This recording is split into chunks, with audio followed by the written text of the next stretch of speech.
the CFCN Final Edition with Lisa Lanning. Good evening. Speaking in Calgary today, External Affairs Minister Joe Clark says he is concerned the current violence in India could spread to Canada. He says the peace of Canada's Sikh community is being threatened by violence in the Indian state of Punjab. He says a small group of Canadians of Sikh origin abuse their rights in Canada by counseling or pursuing terrorism in India or supporting terrorism there. It had been thought Mayor Ralph Klein would announce his intention to run in the next federal election at this weekend's Alberta Liberal Convention. But that wasn't to be the case. While I would love to provide some rousing comments about Liberals winning in Alberta, I would rather provide some rousing comments about somebody, anybody, that could make Ottawa finally understand the West, and that's what I want to talk about today. Klein went on to say that instead of opposing free trade, the Liberals should find ways to improve it.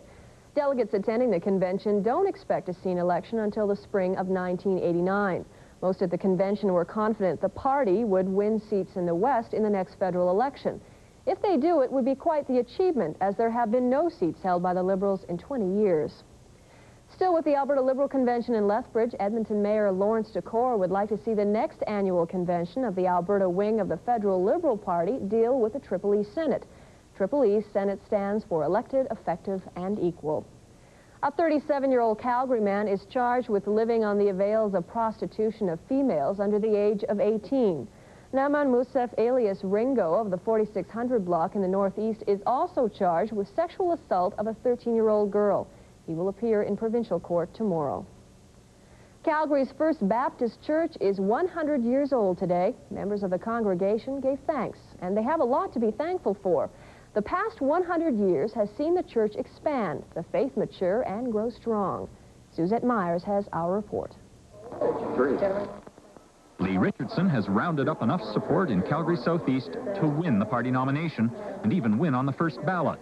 Now campaign workers are going over their lists of new members, lists that include the names of 3,600 people. The name of the game now is to get people to the meeting.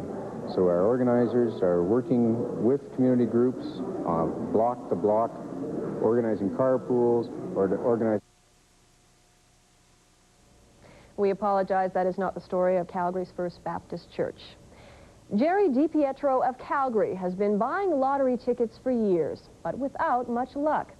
So when he went to check his numbers last week, no one was more surprised than he was to discover that the ticket was a winner, a $1.7 million winner.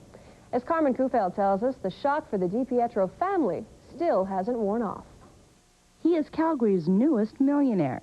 Jerry DiPietro's lucky numbers finally came up Wednesday, netting him a cool $1.7 million. The DiPietros are still in shock and can hardly believe that the jackpot is really theirs to keep.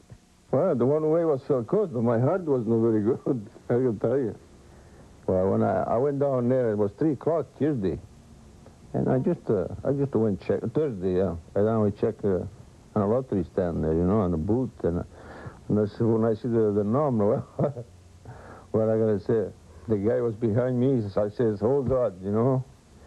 So the guy behind me says, what happened? I says, I'm the winner. He says, yeah? I says, yeah. Jerry and his wife Rosa aren't quite sure how the money will be divided among the family. Although the lotto has changed their lives, for the most part the winnings will remain in the bank. They are planning to take a long vacation, however, back to Italy. I'm gonna go back home for a couple of months.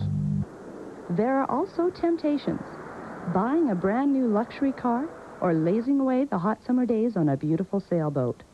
What would you do with $1 million? It's a question asked often. One the DiPietro family will have fun trying to answer. Carmen Kufeld, CFCN News. Calgary's First Baptist Church is 100 years old today. Suzette Myers has this report. The First Baptist Church, a historical landmark in its centennial year. Since 1888, thousands of services like this have been held here. The history contained within these walls and in this congregation is now remembered. 7 people founded this church 100 years ago. And we pray that the same spirit that kindled their hearts may burn in our own today. The First Baptist is a beautiful church, but that beauty comes from its members, both young and old. Here I grow closer to my Savior. Here I find fellowship and love and care. And here I find opportunity for Christian service. This is the third church the Baptists have occupied. The moves were needed as the congregation expanded. Church elders met after the service for tea. Some of these people have attended for over 70 years. It's my church and I love it and always will. Raised my family in here. Some of them are still here. It's a very friendly church, and pretty well everybody that comes is given something to do. The church faithful have seen many changes in society: the Depression years, world wars, the 60s. But church leaders feel the faith is something that hasn't changed, even if the face of religion has. The names in this congregation have changed, but their dedication hasn't. Church leaders feel confident the next 100 years will see the First Baptist Church going strong. Suzette Myers, CFCN News.